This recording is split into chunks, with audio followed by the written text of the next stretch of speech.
Good morning. Thank you guys so much for joining us. It is a beautiful day out here in the blueberry field, and we cannot wait to talk to you guys about an awesome specialty crop today called blueberries. And we're going to cover the gamut of, how we grow them, how we harvest them, how we eat them, some of their nutritional content, and we can't wait to share that with you. While we let a few more of our friends join us, I want to cover a few housekeeping things. So first and foremost, this is a Zoom webinar. So those of you who've joined us before know exactly what I'm talking about. Those who maybe are new, webinars just mean that you're only going to see the information that we send out to you. You're not going to see any of the little pictures of other classes that are joining or anything like that. We ask that you use the Q&A box to submit questions. We actually already have questions, which is awesome. So use that Q&A box to ask your questions. If you're joining us on YouTube Live, go ahead and just sit back, relax, and enjoy the production. You won't be able to ask questions over there, but you'll be able to see the feed as it comes through. So thank you so much for joining us. My name is Krista McCoon. I am the San Joaquin County AgVenture Coordinator, and I'm so excited to have you here. Want to chat about an opportunity that's unique to fourth grade students really quickly. It's called our Healthy Snack Program. And so if you are a fourth grade class and you're interested in being a part of these activities, what that entails is we come to your class after any of our virtual trips. We talk to you about the commodity that we featured in the virtual trip. You get a little hands-on taste test and an activity, and maybe even a Zoom call with the farmer, who knows. So if you're interested in that, go ahead and email Kobe Perry over at Farm Bureau. Her email is on your screen right now, and she can get you all set up on the wait list. But again, that's fourth graders only. So thank you guys so much for being here. We really appreciate it. And we're excited to talk to you guys about blueberries today. Again, questions go in that Q&A box. So thank you so much. Without further ado, I am joined by Farmer Jack, who is out here in the orchard, and he's going to talk to us about blueberries. If you are following your worksheet, this is the time to go ahead and get that out. He's going to cover some of those topics, and it is a fillable PDF. It's available on our website, as well as in the chat box for you to see. So thank you so much. Farmer Jack, can you hear me okay? I can hear you, Krista. Awesome. Well, thank you so much. If you want to start out by introducing yourself and tell us a little bit about what you do, where we're at, and kind of set the stage for us, that would be awesome. Okay, great. So my name's Jack. I'm a fourth generation farmer in Stockton, California. And our farm here is called Victoria Island. It is an actual island in a group of islands that make up the Sacramento San Joaquin Delta. This is from the snow that melts up in Tahoe in the Sierra Nevadas, comes down into rivers and flows out into the ocean. Those are the rivers that go around this island. We're about 7,000 acres, and we're standing in one of our blueberry fields right now. So this is about 100 acres of blueberries. The field is called A2, and we have 104 of these fields on the farm. And we are just about have our blueberries start getting ripe and getting closer to harvest. That's awesome. Well, thank you so much. So for those who maybe have missed that, we are actually in San Joaquin County, and the Bay Delta water comes in, and we're surrounded in an island. So it's pretty cool that we can be in our county and on an island all at the same time. So fun fact, if you didn't know that, some of us maybe on the other side of the county don't know, we do have islands in our county. So thank you guys. So thank you, Jack, for being here. So let's talk a little bit about how do we get to this stage in the growth of blueberries. Do you use a seed? How does that work in terms of planting blueberries and getting them to grow? Okay, great. So yeah, blueberries are what we would call a permanent crop. So we put them in with very small transplants that we get from a nursery. And these blueberries have been here for over 20 years already. So they don't grow so big, but they start off real small when we put them in, and then they grow side shoots or canes every year, and then we trim some back and new shoots come out. So all of the blueberries that we get are from shoots that are from 1 to 3 years old. The first year that a shoot grows out, nothing grows on it. After the third year, it gets kind of old, and then we trim it back to allow for the new growth. So these plants here are about 6 feet tall. Bushes can grow from anywhere from like 6 inches tall up to about 13 feet. Wow, that's pretty tall. So we take a transplant and we put it in the ground, and is it a tree that we're growing, or is it a bush? And are we in a vineyard or an orchard or field? Kind of tell us about that. So it looks like a vineyard, but it's really just a field of bushes. So because there's no trunk on a tree that grows up. And because it's not a vine that continues to grow out and have growth from the same part of the plant, this is a bush. Got it. Okay, so there's a little bit of a stipulation. And if you're following along on your worksheet, that's the answer to the first box. Blueberries grow on a bush in a field. So thank you for clarifying that. It seems like they're set a certain distance apart. Can you talk about how it is that you plant them at a certain distance and, maybe why? Absolutely. So we want to plant the blueberry bushes far enough apart so that they don't take the nutrients like the sun or the water from each other, but close enough so that we can harvest them effectively, and so that they can be protected by the trellises that we have here, the weed mat that we have down on the ground, et cetera. So they're about 30 inches apart, so about 2.5 feet apart on the row. And then we have an aisle between each row that is about 8 feet. Okay. So why do you keep them so far apart? Same reason you don't want them to crowd each other out? Exactly. So the roots that grow down underneath the plant are very shallow and spread out. So we don't want them to hit each other and take away those resources from each other. And also having them on a row like this with an aisle in between helps it when we are working on the plants, whether it's for irrigation, for harvest, or for pruning. Awesome. We actually have a question that came in. It says, how long did planting the blueberries take? That's a good question. So we'll have a lot of people come out and we'll do a field like this that we're standing in. Even though it feels really big, we can do that in just a couple days with enough hands, and it's all done by hand. Okay, so they're all planted by hand. Okay, so that's good to know. We have another question, maybe a stumper, so forgive me, but Mrs. Rowland's class wants to know, how did the blueberry become the name of this fruit? Well, because the fruit is blue. So there are actually, it's an interesting history with blueberries. So they're indigenous to North America. So they didn't come over from Europe or from Asia or from South America. They were always from North America, and then they spread out all over the world. So originally wild blueberries grew, and indigenous people in North America would harvest them and use them for food, for medicine, and for dye for at least 13,000 years or so. And then because they kind of grew out in a wild setting, over time, people started cultivating them into rows like we have now. So whereas before you might find it like in a field by a creek or by a river, then people started planting those in rows so they could make it a commercial operation. And there's a lot of natural benefits to the blueberry that made people want to do that.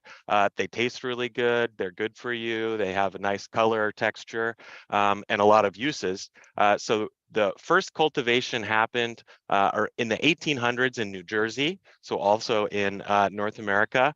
And then over the last 200 years, we've developed all kinds of different varieties, and now they're grown in 5 continents and all types of countries around the world. Well, that kind of leads me to a question that just came in from Mrs. Simpson's class. How many blueberry farms are there in our area? That's a good question. So blueberries are one of the top 10 crops in San Joaquin County. I can think of maybe 5 or 6 big commercial blueberry farms like we do that would sell to like the grocery store. And then there's a lot of people like to grow blueberries on a smaller scale, whether it's for a farmer's market or in a community garden or just in your backyard. So there are a lot of blueberry farmers, big and small, in our area. Awesome. Well, thank you. Okay, so we've talked about we take the transplants and we plant them in our fields and they start to grow. Can you tell us how long and when that process starts? And I assume that we can't take a transplant and immediately get fruit from it. So can you kind of talk to us, like after we've planted them, how long until we get fruit and what does that look like? So it only takes a couple of years before you start getting fruit. Even a very small bush that's only a foot tall, you'll get some fruit off of that. Kind of like if you have a little lemon tree in your backyard, even when it's a tiny little tree, you'll still get a lemon that seems like it's too big to grow off such a small plant.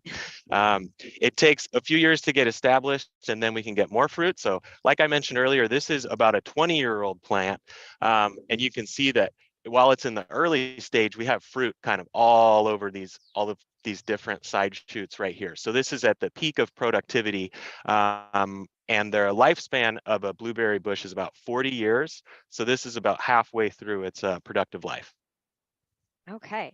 Well, that's older than I thought the trees would be, certainly. So we may think that just because they're not super big, like some almond or walnut trees that we see, these trees do have some age to them. So that's really cool. Okay, so we've planted them. They start to grow. When does blueberry harvest or blueberry bloom start? And then when do we harvest them? What's that life cycle look like? I know a lot of our kids talk about life cycles in school. What does that look like? Great. So it takes a couple months from the start of bloom until we get ready for harvest, and it really depends on the weather. So this year it's been pretty cold, pretty wet, and now it's become pretty nice outside and it's warmed up. We did not have freezing temperatures this year, which helped, and all the rain didn't hurt us too much. So it's really dependent on the temperature. So our bloom was a little bit late this year. So that's when the plant starts producing flowers. And if you want to zoom in again, we've got a few left. So there's these little white bell-shaped flowers that we have here are what come out first. And every little immature blueberry that you see there was one of those plants, one of those flowers, and then was pollinated successfully by one of our many bees. So we have beehives all over the place, and there's a little bit too far away, I think, to zoom in on some now. We didn't want to be too close to the beehives while we were filming, but the bees will go around and pollinate the blueberries so that it can turn into that fruit. Right now we're kind of in the early middle stage of ripening. So when it first comes out, it's red. When it first comes down, it's green, and then it turns red. So now there's just a few that are starting to turn red, purple, and then they'll turn blue. So once the fruit is blue, then we'll know that it's time for us to fire up the harvesters and start harvesting. Awesome. So we have several, and I mean several of our students and classes who want to know the field that you're standing in, how big is it? And then second, how many blueberries can grow? So we've planted them. When does our bloom start? What month? Typically speaking, I know this year is a little bit different. Sure. So bloom starts in February or March at our area. Okay. So once the bloom starts and we start to grow, how many blueberries can grow on one of those bushes? About 1,500 blueberries can grow on a single bush. That's a lot of blueberries. How many Yes. pounds, give or take, is that? In between 5 to 15 pounds, depending on the variety and the what you're going to use the blueberries for. That's amazing. So once they start green and then they turn red, purple, and then they turn the blue that we're all used to seeing, when does the blue start? When does the blue start and you know to start harvesting? The blue should start in our area in May. Okay, in early May or late May? Early May. Early May. Okay. So if you're following along on our worksheet, blueberry bloom begins in February or March on a typical year, and then harvest begins in early May. Again, all of this is dependent on a variety and a little vocabulary. A variety is just a different type. So just like we have different types of dogs and cats, we have different types of blueberries or watermelon or things of that nature. So just keep that in mind. I think you can actually see a picture of blueberries on your screen now that shows some of the different varieties. So can you talk to us a little bit about blueberry varieties? We know in apples, one of our tours we did was apples, and there's a lot of different color variety. Are blueberries the same? Yes, and I think that's a perfect comparison to a lot of different breeds of cats and dogs. So through selective breeding over time, they'll pick some features that you like from one variety of blueberry, and then you'll cross-pollinate it with a different variety and try to develop traits that you like. For example, really big or really sweet, or good against cold temperatures, so stuff like that. So you can really create almost infinite varieties by doing that over a long period of time. So there are hundreds of varieties. We have 8 on this farm that we selected based on our climate and the timing of maturation, so that we can have some blueberries getting ripe at different weeks of the year, so we can kind of make our season longer. And the variety that we're standing in right now is called Star. That's because there's a little 5-pointed star that shows up on the tip of the fruit itself. Awesome. Well, thank you so much. That kind of helps us understand, the difference in the blueberry varieties. So we've planted our blueberries, they've gone to bloom, and we're almost ready for harvest. I'm assuming that we need to give our plants some sort of ingredients, if you will, to help them grow during that growing period. We don't just go from bloom to harvest in the blink of an eye, even though that might be preferable sometimes. What does it take in order for the blueberry to grow? One of our students phrased it eloquently. What conditions are needed to have a successful blueberry harvest? That is a very good question. So the most important ingredients are just sun and water, like anything that we farm. We'll put a little bit of fertilizer on there, but for the most part, they can kind of take care of themselves as long as you have the right temperatures, the right amount of water, and the right amount of sun. Okay. How do you guys on your farm, how do you guys irrigate or provide water to your blueberries? That's a great question. And I think that we have a picture of drip irrigation that we can show. So it's basically a tube that runs along the field that has connected to a water source. And then we have little holes or little dripping sprinklers that we put where each plant is so that we can control the amount of water that goes onto the plant. Drip irrigation is very efficient. You don't want to waste water. So there's very little evaporation or extra water going on where we don't need it. If you can imagine, like if you just had a hose running into the field and it was kind of covering everything. We can also make it really consistent that way so that even if this side of the field's a little higher and this side's a little bit lower, each plant can get the same amount of water from that flexible tube going down the row. You'll also see Awesome. what's called a weed mat on that photo that I think we showed. So that also keeps that moisture underneath that kind of protective jacket that we have, prevents weeds from growing, and directs the water straight towards the plant because there's nothing else trying to grow through that. Awesome. Okay, so we've given them water and we've protected them from the weeds. What about bugs? I imagine that bugs or birds or things of that nature can kind of create a problem out in the field. What kind of things does your farm do in order to prevent that? Mrs. Martini's class is interested in knowing. Great question. So once fruit appears and starts to ripen, then the birds really like it. And you might have seen some birds flying around my head out in the field. So that's the biggest thing that we have to watch out for. There's very few natural pests that can damage the blueberries where we are. In order to combat the birds or to deter them from eating our fruit, we put streamers onto these poles that are sticking out in the field, and that shiny color of the streamer kind of freaks the birds out, and they don't know what it is, and they want to kind of fly away and stay safe. We also have what we call air cannons that we put in the field. So these are basically really big noisemakers where pressure will build up in a tank like very slowly over time, and then once it hits a certain amount of pressure, it releases and makes this big boom. So it's harmless, and it doesn't have anything shooting out of it or anything like that. It's just noise. We place them around the field, and this can make the birds also feel unsafe and uncomfortable and want to fly away. It sounds like a literal battlefield out in the blueberry field then. That's right. Okay, well, if it works, it works. So that's really cool. So we've grown our blueberries. We've done everything we can to protect them, provide water. We've kept the birds off of them to the best of our ability. How big, if we've had a successful growing season, our students, many of them are very interested to know, how big is your biggest blueberry?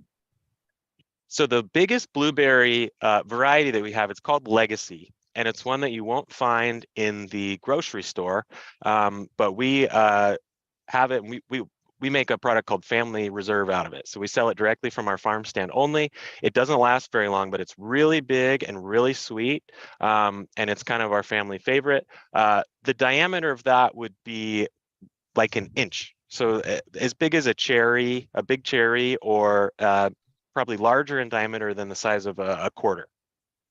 Awesome. Sounds like a delicious blueberry. So we have a couple more growing questions if you don't mind. Mrs. Kramer's class wants to know, will all the extra rain that we've had this year ruin your blueberry crop? Absolutely not. So the biggest challenge that came from the rain for the blueberries that we have here, and also for a lot of other crops that rely on bees for pollination, is that bees don't work in the rain. They don't want to leave their little house. So that pollination season, we relied on very few days that they could get out and do their work. For some crops like almonds that we also grow, they can get everything done in just a few days, but for blueberries, you need them to come out repeatedly. So what that means is that our yield, or the amount of blueberries that we get per bush, per acre, and on the farm might be lower than normal, but there was never so much water that it flooded the plants and killed it. The water is much more dangerous when it's really cold.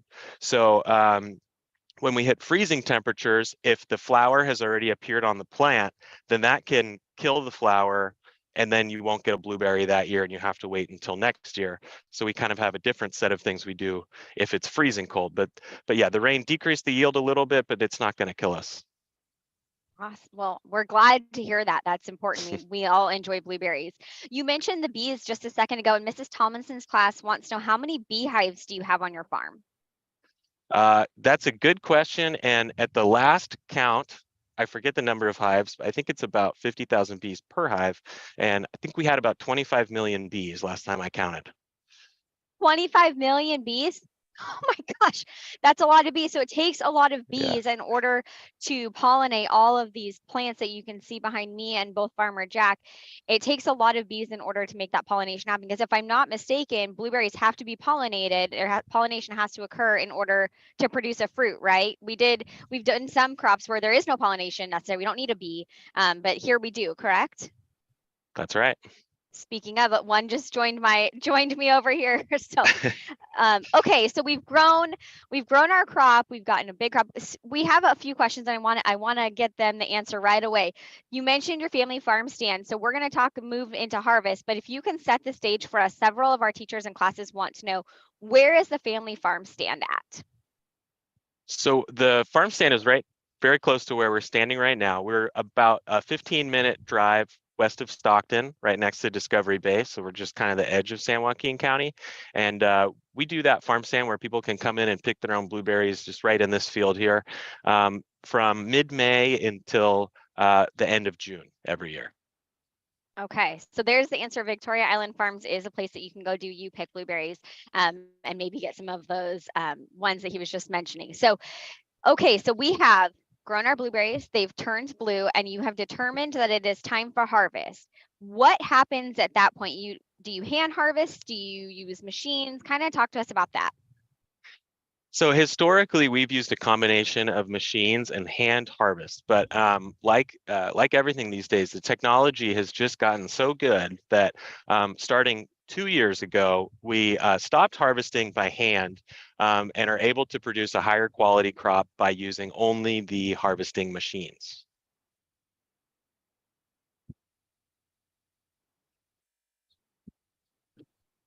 Okay.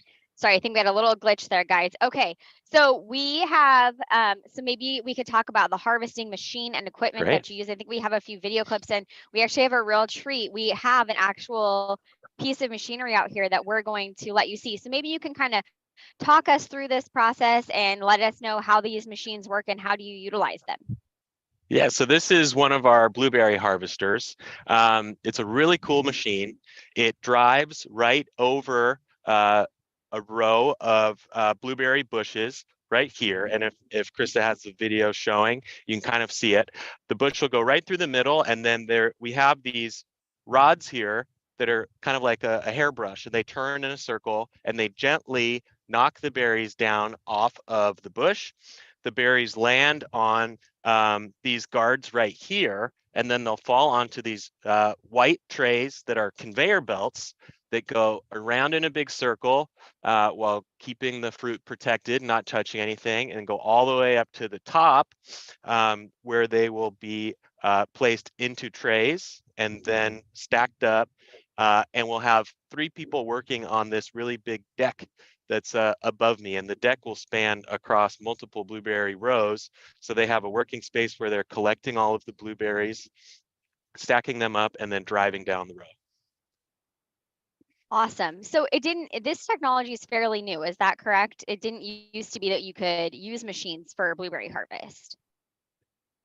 It's been around for a little while, but historically, like grapes, we were harvesting everything by hand. When the technology started coming out, it wasn't perfect. It might hurt some blueberries, or it might run something over it wasn't supposed to. But the computers have gotten better, and the operators have gotten better with experience, and now we can 100% machine harvest.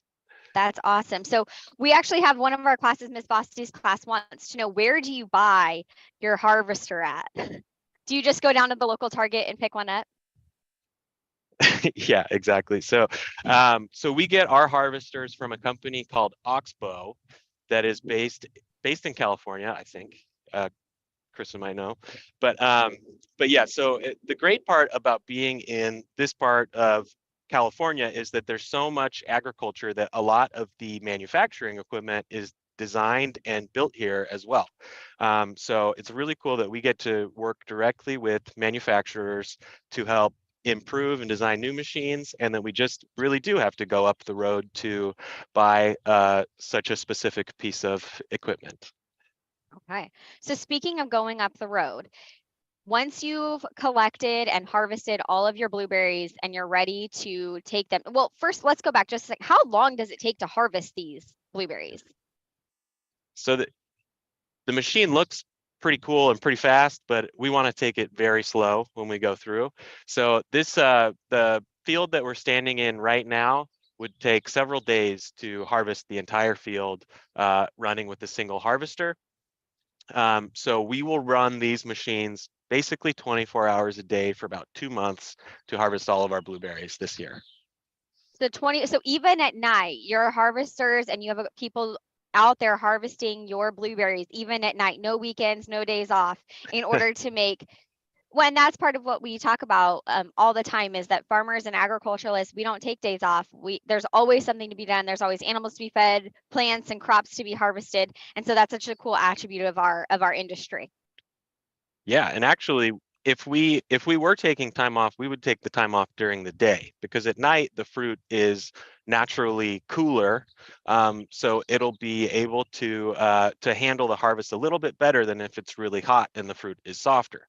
So yeah, if we were running two shifts, we'll run all around the clock. But if we're only running one, they'd go from about 6 p.m. to about 6 a.m. Interesting. So similar to grapes, the harvest, if you're only running one shift, is at night. We have an Yes. interesting question from Mrs. Rodriguez class. Has the harvester ever broken down, and how does that affect the harvest process? They constantly break down. Everything on farms constantly breaks down. Um, but there aren't too many complicated working parts, and we have 3 machines, so that if any one does go down, we can keep harvesting, and we're in close contact with the manufacturer. So if we ever need parts or help, they can come help us, and we keep a lot of spares, and we have some really good mechanics that can get things back online in no time. Awesome. Well, I'm glad to hear that you guys always have support when you need it. So just to review, if you're on our worksheet, it is false that Farmer Jack handpicks all of his blueberry crop. They use machines to harvest their crop, although they do have some you-pick blueberries that are open to the public. So we've picked our blueberries. They're ready to go. What happens next? I know just a minute ago you mentioned just going up the road, and I'm guessing here we're going to go just up the road a little bit with our blueberries we've harvested.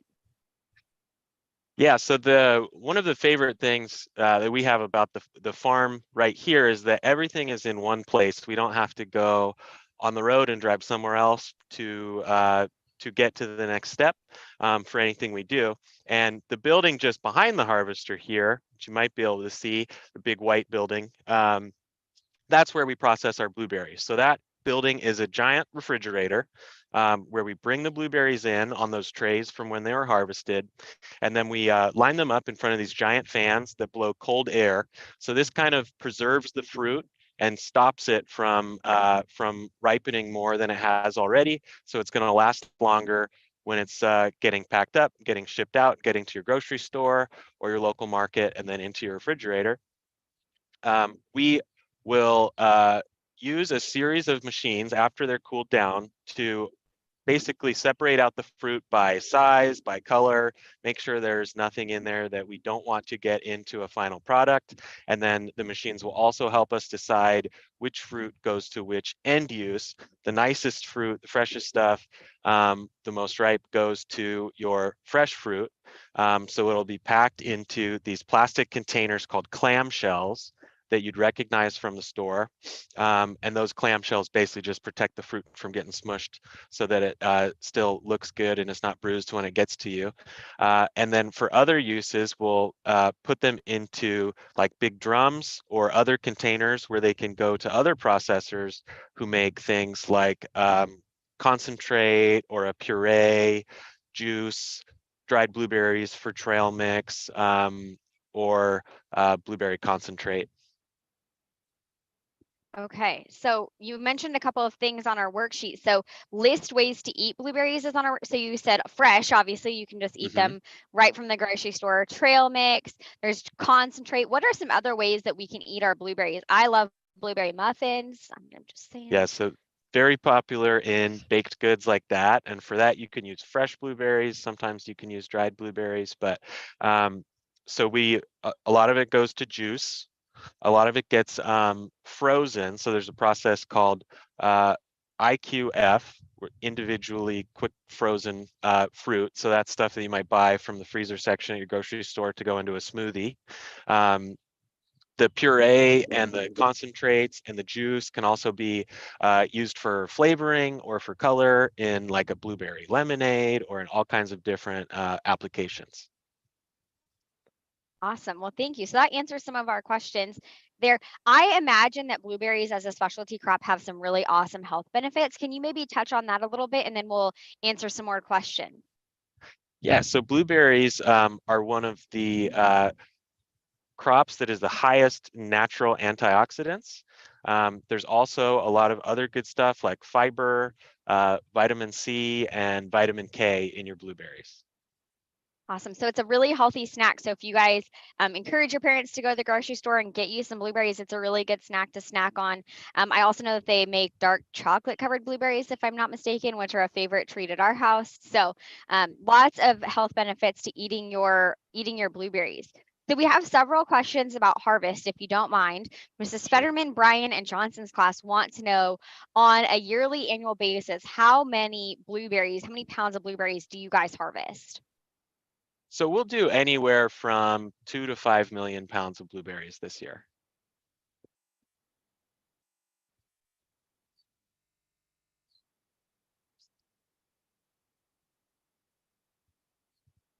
Snow, does the wind affect the blueberry trees, bushes? Oh, that's a great question. Absolutely, the wind is our biggest competitor for blueberries getting to the grocery store for that fresh market and those clamshells. So there's this natural wax coating on your blueberries that makes them look like they kind of have a white powder on it. So that's really, really important. That protects the blueberry and makes sure that it's not bruised when it gets to you in the store. When wind comes in and we're close to the ocean, the wind that comes off the ocean comes right towards us, goes over the foothills, and then hits us, and it's coming kind of right in the direction that I'm facing right now. So we have a big rows of trees. These are called poplar trees. So they lose all their leaves in the winter, but in the spring they grow them back, and so they create a windbreak for us. We have those next to every blueberry field. If the wind makes it through there, and it does a lot of the time, then it can basically hit the branches of the blueberry against each other, and they can damage that wax coating and they'll turn really shiny. If that happens, then we're limited to send the fruit to like the freezer or the juicer to make them for a different application instead of fresh fruit. Okay, interesting. So the weather does definitely play a huge part in the product that our consumers are receiving. So speaking of the product consumers are receiving, we have several classes who want to know, how do you know when a blueberry has gone bad, or how long does a blueberry last after you harvest it off the bush? Because it has a natural protective coating from the wax and from the skin of the fruit itself, it can last a pretty long time. And even if it's overripe, which you could tell because it would be soft and mushy, you can still freeze it and then use it later, like in a smoothie. So in your refrigerator, it's safe to keep blueberries for 10 to 14 days. The fresher they are, the better they taste, but you can always tell if it's getting a little old because it might get a little mushy. And then if it starts getting any mold on it, then it might be time to put it in the composts. Awesome. A student wants to know how tall, from Mrs. Gutierrez Taylor's class, how tall is the harvester behind you? Well, it's about twice my height, I'd guess, and it might be easier to see from the side, but this is about 12 feet tall from the ground to the top of the railings, and the driver is sitting at about 8 feet off the ground, and you can see that in front of the steering wheel, there's no guard or anything, so he can see directly onto the bush. So it's kind of an interesting machine to drive where you sit on the very front with nothing in front of you. That you have segued perfectly, sir. One of our classes wants to know, is harvesting blueberries a dangerous job? Well, everything on the farm can be a dangerous job, and that's why we focus so much on safety. And the design of the machines also helps prevent any injury. So we've never had an injury related to blueberry harvesting using these harvesters. Um, but these rods that we have here are kind of flexible, but they're also hard. So we would make sure that no one is ever walking in front of these machines when they're operating. And because it goes right over a bush, makes it hard for someone to get in the way anyway. So it sounds like farmers not only work really hard to protect their crop to make a safe, affordable, abundant food supply, but they also take a lot of care in making sure their employees and their farm workers are safe and able to do their job effectively. Would you say that that's an accurate representation? Absolutely. That's one of our biggest focuses at all times. Awesome. Okay, we have a bunch more questions. We only have a few more minutes to get to them, but we're going to pick some. Can you tell us 2 interesting facts about blueberries?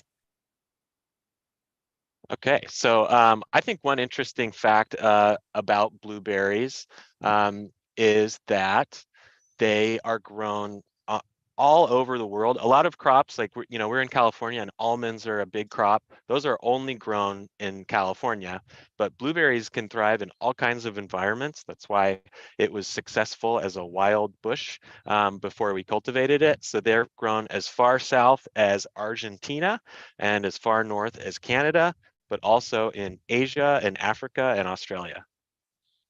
Wow, that is interesting. Mrs. Sandoval's class wants to know, was there a year when the blueberries didn't grow at all? We've had some bad years, so there are a bad combination of events would be like a cold year like this year where the bees didn't get out and get much done, and then a freeze. So when a freeze happens, and we talked about how it can hurt that flower. So it only really matters if it happens when that flower is on the bush. Then you can't get any blueberries from anything that froze. And the solution to that problem is another kind of fun fact that is a little bit unique. So we talked about that drip irrigation, and I can show you that we have these sprinklers right here that are taller than my head. We don't use these for anything except for frost control. If it's below freezing, we'll turn on the water, which sounds kind of weird because we want it to not freeze, but we're putting water on something when it's freezing, and it will make an ice shield over the flowers and the fruit itself and the entire bush, and look really crazy. That creates an insulation that makes the fruit inside actually warmer than if you didn't have the ice on the outside of it, like an Wow. igloo. Wow. An igloo, that's a great representation. So that actually helps to keep the fruit warm. Who knew? Okay, Mrs. Simpson's class wants to know, are blueberries related to cranberries? They are related to cranberries. A lot of the berries that look like they might be related, so blue, red, any colors like that, are pretty closely related. Okay. We have another student who wants to know, what's the best blueberry to use for blueberry pie, from Mrs. Rawls' class? Well, that is a very good question. I would use this variety, the star variety of blueberry. It has a lot of flavor. and it's a little bit smaller size. It's easy to mash up and kind of dense, so it has a lot of rich flavor. Awesome. I've been asked to do a recap of the worksheet. So which is not a health benefit? Heart health, high fiber, antioxidants, and the answer is all of those are health benefits of blueberries. So it's really an awesome snack, an awesome specialty crop to eat by itself, to put in with something else, to go from there. Oh, we have several classes who want to know how many bushes do you have on your farm? We have, let me see. So there are 1,500 bushes per acre, and we have about 200 acres. So I believe that means we have 300,000 bushes. Wow, that's a lot of blueberry bushes to plant and to take care of. We appreciate you doing that. Mrs. Thompson's class wants to know, do blueberries ever get too heavy and fall off on their own? Sure. So if the natural life cycle of a blueberry, the berry exists to create a new blueberry bush. We breed them so that we can take some of the fruit off of it, but it's designed to fall off at the very end of the season. So when it's fully ripe, it'll naturally fall down to the ground. Okay, so they do fall down, but the hope is that we pick them first so we can enjoy them, right? Exactly. Okay. Let's see. We have a couple more questions. So the farm stand is located on Victoria Island. We have some questions about that. So if you want to come out and enjoy that. And when did you say that the farm stand normally opens? I have several questions about that, Farmer Jack. We plan on opening Saturday, May 13th this year, so about 3 weeks. Okay. Mrs. Coleman's class wants to know, what causes the flower of a blueberry to not produce a blueberry? Well, there's two things. It could get damaged, like we were talking about with the freeze, or it could not become pollinated by the bees. Okay, so it has to be pollinated first. Several questions about, where do you Thompson?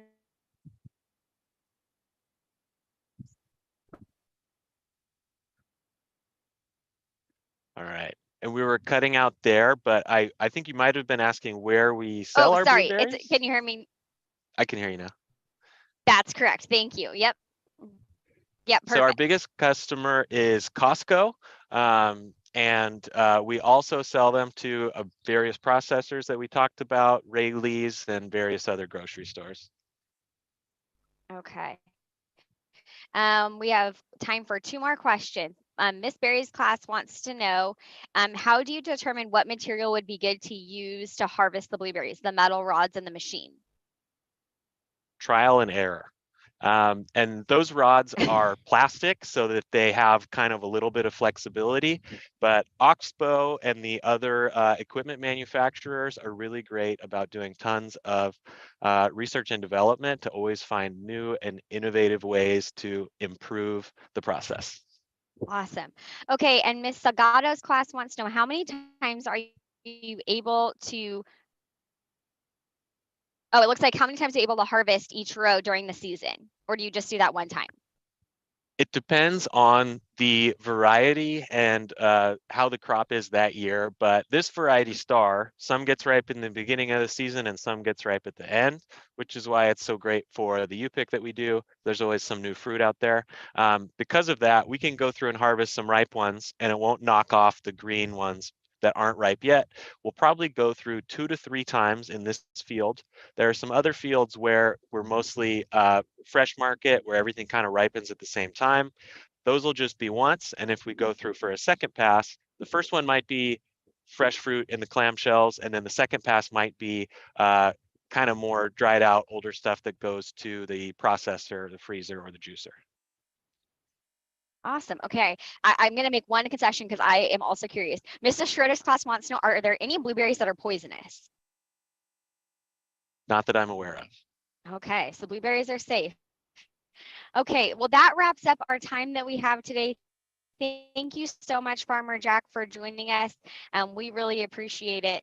Farmer Jack, again, with Victoria Island Farms out here in Victoria Island in the Delta. Thank you so much for having us here.